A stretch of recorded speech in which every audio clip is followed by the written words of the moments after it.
আজকের রেসিপিটা নতুন রাঁধুনির জন্য একদম পারফেক্ট। যারা নতুন রান্না শিখছেন বা যারা ব্যাচেলর আছেন তাদের জন্য এই রেসিপিটা আমি মনে করি একদম সহজ হবে। আমি আজকে এখানে একদম সহজ উপায়ে মাছের মাথা দিয়ে মুগ ডাল দিয়ে মুড়িঘণ্ট রান্না করেছি। আসসালামু আলাইকুম, সবাইকে একগুচ্ছ ফুলের শুভেচ্ছা জানিয়ে শুরু করছি আমার আজকের রেসিপি। আমার আজকের রেসিপি হচ্ছে মাছের মুড়িঘণ্ট। এখানে আমি একটা বড় মাছের মাথা নিয়েছি। আর এই মাছটা কী মাছ ছিল এটা আপনাদের কাছে আমার প্রশ্ন থাকবে, দেখি কয়জন বলতে পারেন। এই মাছের ওজন ছিল প্রায় 4.5 কেজি, তাই মাথাটাও কিন্তু ভীষণ বড়। এখানে আমি নিয়েছি 2 কাপ মুগ ডাল। এটাকে আমি প্রথমে একটু ভেজে নিয়েছি। মুগ ডালটা ভেজে নিলে কিন্তু খুব সুন্দর একটা অ্যারোমা আসে। তারপর এটাকে আমি সিদ্ধ করে নিয়েছি হালকা লবণ দিয়ে। এখানে কড়াইতে আমি পরিমাণ মতো তেল দিয়ে দিয়েছি 3টা পেঁয়াজ কুচি আর 1 চামচ লবণ। তারপর এগুলো একটু ব্রাউন করে ভেজে নেব। এই মাছের মাথার রেসিপিটা আমি আজকে চেষ্টা করেছি একদম সহজ উপায়ে রান্না করতে। যখন আমার পেঁয়াজগুলো একটু ব্রাউন কালার চলে আসবে তখনই কিন্তু আমি এতে দিয়ে দিব হলুদের গুঁড়া, ধনিয়া গুঁড়া আর 1 চামচ লাল মরিচের গুঁড়া। এখানে আমি সবগুলো 1 চামচ করে দিয়েছি। তারপরে দিয়ে দিচ্ছি 1 চামচ আদা বাটা, 1 চামচ রসুন বাটা। দুইটা একসাথে মিক্স করা ছিল। এগুলোকে এখন তেলে কিছুক্ষণ সুন্দর করে ভেজে নিতে হবে। ভেজে নিলে আমার রান্নাটা একদম তাড়াতাড়ি হয়ে যাবে। যেহেতু চেষ্টা করেছি আজকে একটু সহজ উপায়ে রান্না করতে, তাই এইভাবে রান্না করছি। এখন দিয়ে দিচ্ছি একটু পানি। পানিটাতে মশলাটা আরও কিছুক্ষণ কষিয়ে নেব, তাহলে আর কোনো মশলার গন্ধটা থাকবে না। যে কোনো রান্নার মশলা যত ভালো কষানো হয় ওই রান্নাটা কিন্তু ততই মজা হয়। এখন আমি দিয়ে দিব মাছের মাথাগুলো। এই মাছের মাথাগুলো কিন্তু ভেজেও রান্না করা যায়, আবার না ভেজেও রান্না করা যায়। আজ আমি ভাজবো না, আজ আমি এইভাবেই রান্না করব। আপনারা চাইলে ভেজেও রান্না করতে পারেন, দুইভাবেই কিন্তু খেতে ভালো লাগে।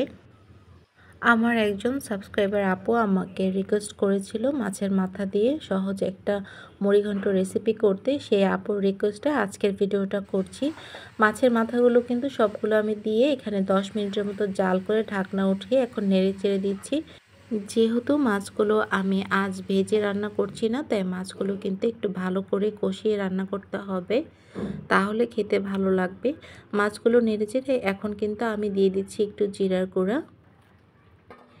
এই পর্যায়ে আমি মাছটাকে আরও কিছুক্ষণ ঢেকে রান্না করে নেব। রান্না হয়ে গেলে দিয়ে দেব এখন সিদ্ধ করে রাখা ডালগুলো। ডালগুলো যেহেতু আগে থেকেই সিদ্ধ করা ছিল, তাই এই রান্নাটা হতে আমার আর খুব একটা বেশি সময় লাগবে না। ডালগুলো দেওয়ার পরে এখন খুব সুন্দর করে মাছের মাথার সাথে মিক্স করে দিচ্ছি।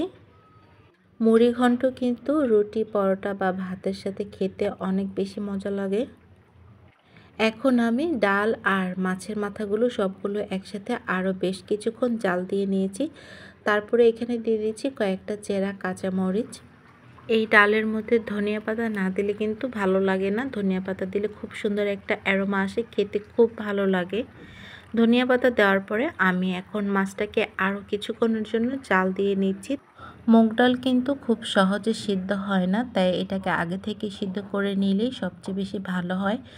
আর আমি 90% সিদ্ধ করে নিয়েছিলাম, বাকিটা এখন মাছের সাথে রান্না হয়ে যাচ্ছে।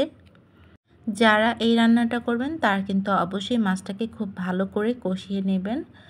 দেখেন মাশাআল্লাহ কালারটা কত সুন্দর হয়েছে। আর আমার রান্নাও কিন্তু প্রায় হয়ে গিয়েছে। আপনারা অবশ্যই এভাবে একবার রান্না করে চেষ্টা করবেন। মাছের মাথা না ভেজেও কিন্তু এভাবে খুব সুন্দর করে রান্না করা যায়। আর আমার ভিডিওটি ভালো লাগলে অবশ্যই একটা লাইক করে কমেন্ট করে জানিয়ে যাবেন। আলহামদুলিল্লাহ আমার রান্না শেষ হয়ে গেছে, এখন পরিবেশন করে দেখাচ্ছি।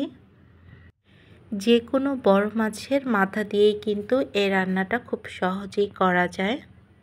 আলহামদুলিল্লাহ আমার রান্নাটা কিন্তু অনেক মজার হয়েছিল আর দেখতেও অনেক সুন্দর হয়েছিল। এখানে একটু ডেকোরেশন করে দিয়েছি, মাশাআল্লাহ। আপনারাও এভাবে বাসায় ট্রাই করবেন আর আমাকে অবশ্যই জানাবেন কমেন্ট করে কেমন হয়েছে। সবাই অনেক ভালো থাকবেন। আল্লাহ হাফেজ।